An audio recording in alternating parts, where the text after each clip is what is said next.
Welcome to This Explainer. All right, so today we are diving straight into the story of the Taj Mahal. We're going to explore how the world's most famous monument was born. And, it wasn't just built from stone. It was born from this absolutely incredible saga of royal romance, literally unimaginable wealth, and honestly, a truly devastating tragedy. So let's get into it. To really wrap our heads around the impact of this building, just listen to how it hit early visitors. Way back in 1670, a French traveler named François Bernier wrote that nothing offends the eye. On the contrary, it is delighted with every part. He was basically cementing it right then and there as the absolute pinnacle of visual perfection. But before we just get totally lost in all that brilliant white marble, we kind of need to rewind the clock. We need to see where this whole pursuit of perfection actually started. And it actually begins with what you could totally call the ultimate royal meet-cute. Picture this. The year is 1607. We're in the bustling, massive metropolis of Agra. It's a royal festival day, which was this super rare occasion where court ladies actually acted as shopkeepers and got to haggle with the nobles. Well, it was right there that a 16-year-old Prince Khurram bumped into a stunning 15-year-old noblewoman named Arjumand Banu Begum, who was running one of the stalls. She was sharp, she was charming, and she instantly caught the young prince's eye. Now, the interaction that sparked this totally world-changing romance, it was incredibly bold. Arjumand was selling this simple little glass bauble. The prince, who is basically brimming with youthful arrogance, asks her the price. She boldly jokes that it's 100 gold coins. And the prince? He doesn't even blink. No way. He pulls out 100 gold coins, drops them right there for a piece of glass, and tells her she's going to smile upon him when he replaces that bauble with rubies and diamonds. That single, ridiculously extravagant moment locked their fates together forever. Now, 1607 was the meeting at the bazaar. But their young love was intense, and they couldn't just rush fate. Based on Islamic custom and the royal astrologers, they actually had to wait 5 long years before the stars finally aligned. They got married in 1612 in a royal wedding that literally took almost 4 years just to prepare for. And from there, the partnership just grew stronger as Prince Khurram navigated all the crazy, complex politics of the Mughal Empire, eventually being crowned Emperor of India in 1628. Right after they got married, the emperor gave Arjumand a brand new title. She became Taj Mahal, which has this beautiful translation, the chosen one of the palace, and she absolutely lived up to that name. You see, Taj Mahal wasn't just some royal figurehead. She was deeply, deeply beloved across the entire kingdom. Known for her immense kindness, she was always making sure widows, orphans, and anyone in need got food and support. She was, without a doubt, the beating heart of the royal court.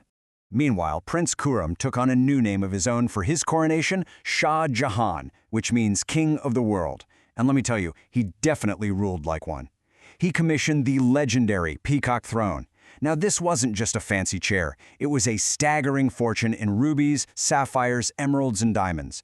We're talking 12 jeweled pillars, a solid gold canopy, and these gorgeous jewel-encrusted peacocks on the sides. It completely set the baseline for just how outrageously opulent his reign was going to be.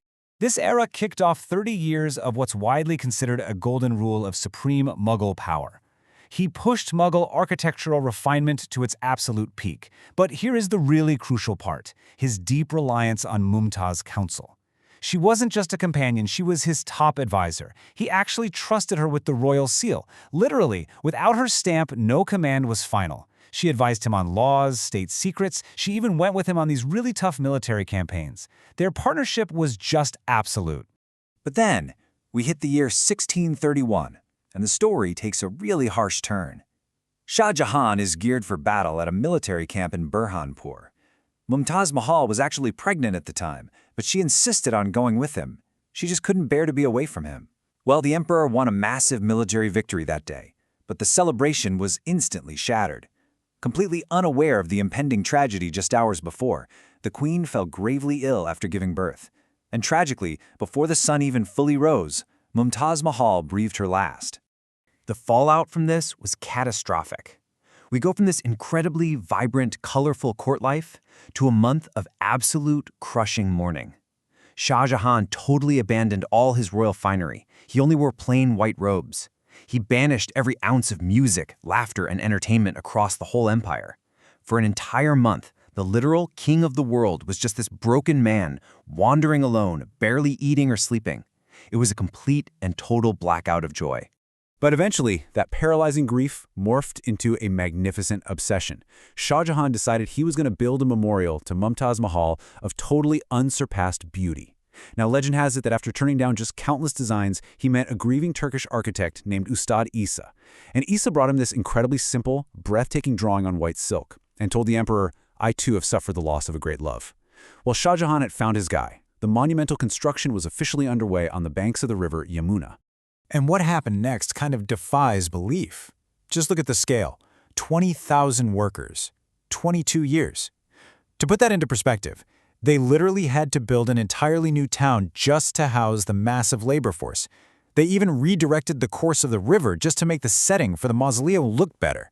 It was over 2 decades of non-stop, intense labor to pull this vision out of his head and put it into reality.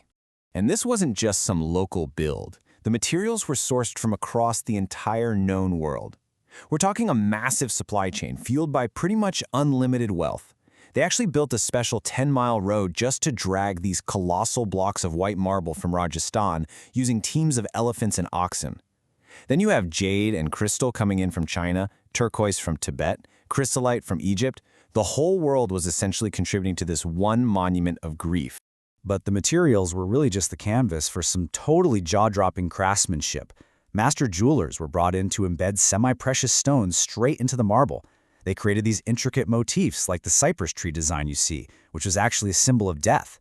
And then you have these unbelievably elaborate marble screen railings designed to softly filter the light around the central tombs. Every single square inch was obsessed over by dozens of master artists. Oh, and we definitely have to talk about the stylized Arabic calligraphy praising God.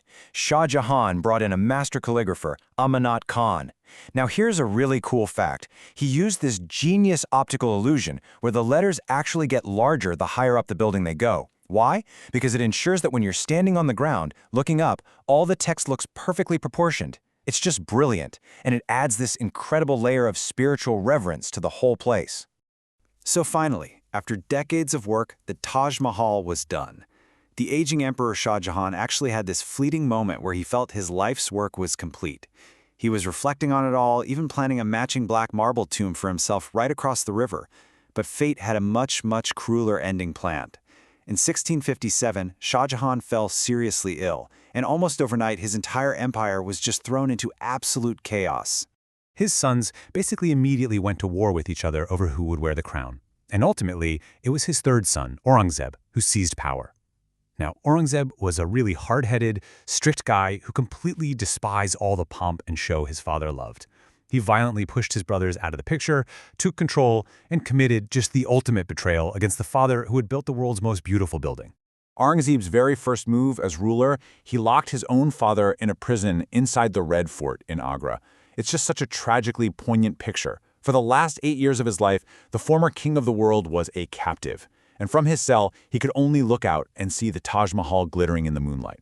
As he got weaker, his daughter put a tiny gem-encrusted mirror near his bed so he could keep looking at it. Right up until his dying breath, his only comfort was staring at the reflection of his beloved's tomb. When he finally passed, he was laid to rest right next to Mumtaz Mahal. And that brings us to the end of our explainer, but I really want to leave you with a question to chew on. When you look at those famous white domes today, what do you actually see? Does the Taj Mahal stand as this triumphant monument to eternal love, or is it really a monument to the ultimate devastating cost of one man's grief?